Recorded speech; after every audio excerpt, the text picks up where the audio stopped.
our chief foreign editor, Rob Parsons, joins us now. And Rob, first of all, remind us what makes Florida so important.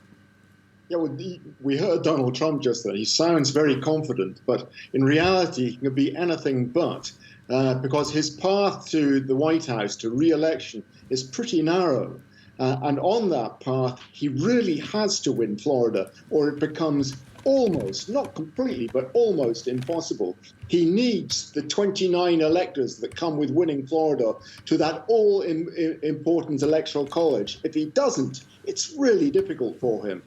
Joe Biden, on the other hand, has got an easier path. He can afford to lose Florida and still find other ways to win the presidency. And at the moment, he's out ahead in Florida by a pretty narrow margin, it has to be said. According to the poll, it's between 2 and 4%.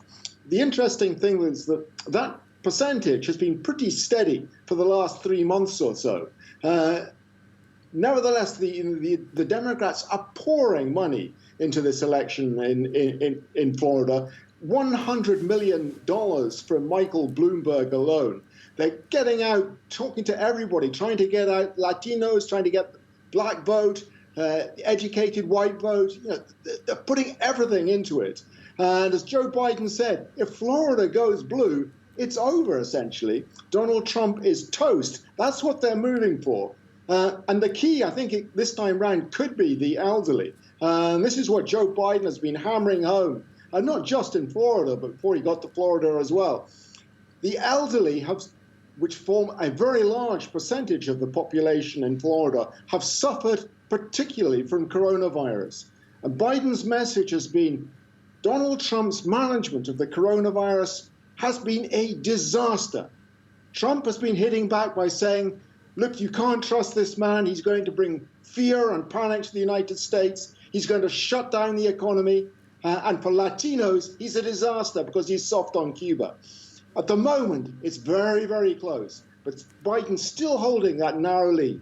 All right, so a close race in Florida and one to watch on Tuesday night. But let's talk about early voting now. A record number of Americans have already cast a ballot. Now, in the past, a low turnout has tended to favour the Republicans. So is this a good sign for the Democrats?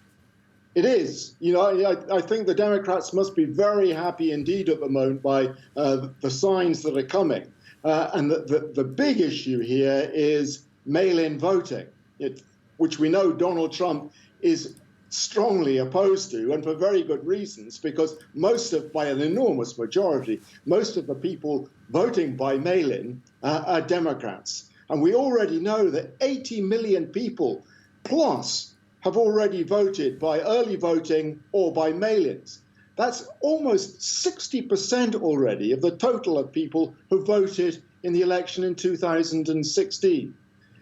The estimate is that if this carries on, and including, of course, voting on election day itself, the United States in this election will exceed possibly all previous records, at least for the last 100 years. So the Democrats, on the basis of the theory that the more people who vote, the better their chances, should be very happy indeed with the situation. All right, Rob, thanks very much indeed. Rob Parsons there.